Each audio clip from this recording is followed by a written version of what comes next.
नमस्कार, स्वागत आहे तुमचे आमच्या चॅनेलमध्ये। आवाज महामुंबईचा, शोध बातमीचा, कौल मनाचा। चला तर मग आमचे चॅनेल शेअर करा, लाईक करा आणि सबस्क्राइब करा। धन्यवाद। नमस्कार, मी डॉक्टर प्रकाश मेहता, चिरनेर उरण येथे प्रॅक्टिस करतो।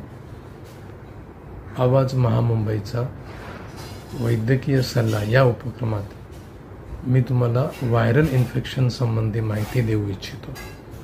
तर सध्या वातावरणात व्हायरल इन्फेक्शन खूप पसरलेलं आहे, त्या संदर्भात मी बोलतो। तर सध्या सर्दी, खोकला, घसादुखी, घशाला खवखव ही लक्षणे असलेले रुग्ण खूप आढळून येतात। हे एक प्रकारचं व्हायरल इन्फेक्शनच आहे। यामध्ये तुम्ही गरम पाण्याच्या गुळण्या करू शकता, गरम पाणी पिऊ शकता, मास्क वापरू शकता। आणि जेव्हा तुम्हाला हे व्हायरल इन्फेक्शन म्हणजे विषाणूजन्य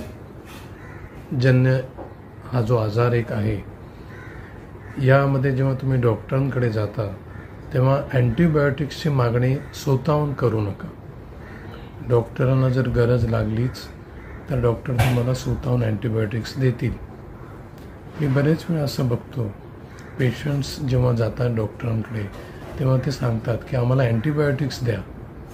खरं तर हे चुकीचं आहे, कारण व्हायरल इन्फेक्शन्समध्ये अँटीबायोटिक्स काम करत नाहीत। त्यामध्ये तुमची स्वतःची प्रतिकारशक्ती जेवढी चांगली असेल तेवढे तुम्ही लवकर बरे व्हाल व्हायरल इन्फेक्शन्समध्ये। आणि मी एवढंच सांगू इच्छितो की यात काही काळजी करू नका, काही घाबरण्याचं कारण नाही आहे। तुम्ही तुमची स्वतःची प्रतिकारशक्ती वाढवा, मास्क घाला आणि घरातील जे जवळचे लोक आहेत त्यांच्यापासून थोडंसं लांब राहण्याचा प्रयत्न करा, की जेणेकरून त्यांना इन्फेक्शन होणार नाही। एवढी काळजी घ्या, बाकी तसं काही घाबरण्यासारखं नाही आहे। एवढंच मी सांगू इच्छितो। धन्यवाद।